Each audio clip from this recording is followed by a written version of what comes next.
Senhor presidente, membros da mesa, vereadores, público presente, boa tarde. E não poderia começar a minha tribuna de uma maneira diferente. Quero aqui saudar e dar as boas-vindas ao vereador Paulinho do Esporte, que com a sua presença aqui aumentou a bancada do Jardim Jacinto na casa, né? Eu acredito que são 4 vereadores do Jardim Jacinto, mas há controvérsias, né? Mas assim, mas a bancada do Jardim Jacinto cresceu aqui esse tempo. E parabéns, Paulinho, né? Isso aí que você vai representar muito bem a nossa comunidade do Jardim Jacinto e também do Rio Comprido e toda a cidade de Jacareí, né? Então, assim, esse segmento do esporte está bastante bem representado aqui com a sua presença. E também fazer meus votos de pleno restabelecimento para o vereador Valmir, do Parque Meia Lua. Eu e a minha equipe fomos visitá-lo na semana passada e fiquei feliz de vê-lo bem. Ele precisa de repouso absoluto, recomendações médicas, né? E fico feliz também do Valmir estar disciplinado, né? Porque assim, ele é uma pessoa bastante agitada, mas aí ele compreendeu a gravidade do seu problema, e aí o médico foi bastante convincente. Ele está lá em repouso e se restabelecendo, e em breve aqui também enriquecendo o plenário da Câmara com a sua contribuição, como sempre o fez. Com a prática que a gente tem também dessa tribuna, mas com muita tristeza mesmo, dizer que no boletim oficial, número 726, de 5 de fevereiro, nós temos 9 exonerações a pedido do próprio servidor. 9. Em apenas um boletim oficial, nós temos 9 pedidos de exonerações a pedido do próprio servidor. A gente vem sempre anunciando aqui e também fazendo observação que o quadro de servidores públicos de Jacareí vem sempre perdendo talentos. E aí, não estou fazendo suposições, são dados apresentados e publicados no boletim oficial. Nós estamos apenas mostrando e quantificando isso para que as pessoas percebam. Depois, nós temos aqui o total de registros dos trabalhos legislativos para essa sessão de 72, sendo 4 moções congratulatórias e 18 capina e limpeza.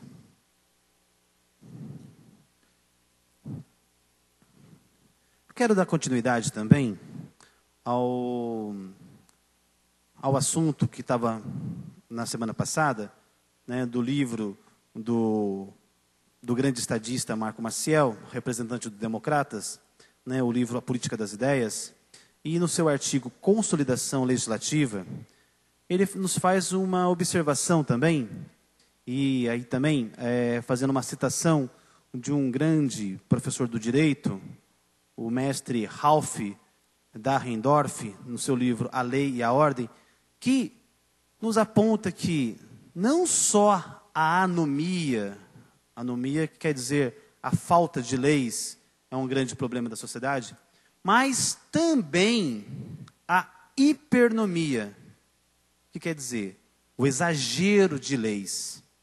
Então, o fato de ter muitas leis confunde mais do que esclarece. E aí é importante nós, no exercício legislativo, estarmos bastante atentos e comprometidos com esse fato, se a gente quer realmente ajudar a sociedade, a gente ter isso de uma maneira muito limpa e muito consciente, né? Porque ele diz assim, em resultado, nossos códigos de leis estão abarrotados de textos que mais confundem que esclarecem, espalhando mais incertezas que certezas e diminuindo a confiança nas normas legais, quando elas não são aplicadas. Aí depois, ele também nos alerta de que cabe, pois, repensarmos nossos desafios e não fazer da lei um fetiche, ou seja, alimentar a ilusão de que a tinta e o papel com os quais as elaboramos vão mudar a realidade e remover nossos constrangimentos. Aí depois ele faz uma citação do cardeal Richelieu. Editar uma lei e não fazê-la cumprir é autorizar algo que se queira proibir.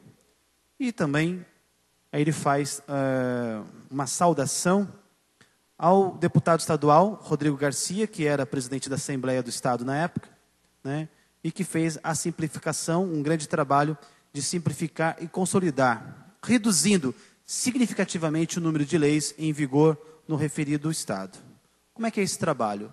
É pegando as leis que versam sobre o mesmo assunto e unificando as leis para que o cidadão, quem queira consultar essas leis, encontre elas unicamente num corpo, né? Para que não fique assim, uma lei que se refere a outra lei, que se refere a outra lei, e aí acaba criando confusão. E mais do que isso, né? Coisa mais grave é a insegurança jurídica. Eu fiquei muito feliz de ver o programa partidário do PSDB na semana passada, em que o ex-presidente da República, Fernando Henrique Cardoso, nos convida a todos a chacoalhar os partidos. E vejo que isso não poderia vir de uma pessoa tão preparada quanto o ex-presidente. Vejo que isso não poderia vir de uma outra pessoa tão comprometida quanto ele. E, realmente, a grande transformação social e política que precisamos ter está dentro dos partidos políticos. A gente precisa ocupar esses partidos, a gente precisa se apresentar. Por quê? Porque o partido, muitas vezes, se omite com dirigentes ausentes e que compromete todo o trabalho do poder público. E aí, é muito importante fazermos isso. Ele também faz uma grande observação de que há na legislação eleitoral 30%, né, para que as mulheres possam participar, e que as mulheres ocupem esses 30%.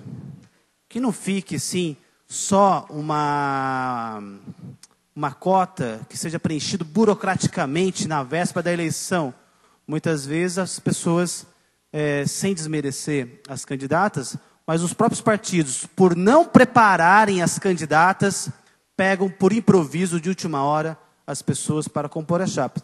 E aí é um dado muito significativo, que na eleição isso desprestigia as mulheres, porque as mulheres, como elas fazem um favor, né, para viabilizar a chapa, elas têm seus compromissos, elas não saem de casa para fazer campanha. E aí as mulheres acabam sendo as menos votadas na eleição, por conta do quê? Da falta de comprometimento e consciências dos dirigentes partidários. E eu falo isso porque o Fernando Henrique pediu para chacoalhar o PSDB, o seu próprio partido, mas eu falo isso para chacoalhar o Democratas também, né? E que isso sirva de alerta para chacoalhar todos os partidos, para que a gente tenha uma boa representação aqui nessa casa.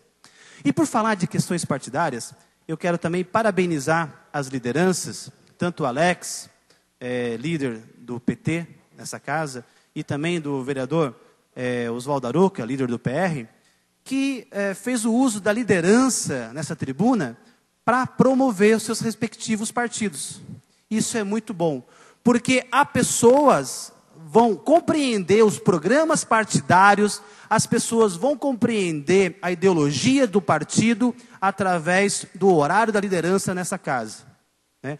Que o horário da liderança não seja apenas uma extensão dos temas livres, que muitas vezes é preenchido de acusações vazias, mas que o horário da liderança sirva para educar politicamente os nossos munícipes. E assim despertar a vocação política dos interessados de fazer prosperar o nosso poder público e assim ter o objetivo de alcançar o bem comum a todos. Muito obrigado e boa tarde a todos os presentes.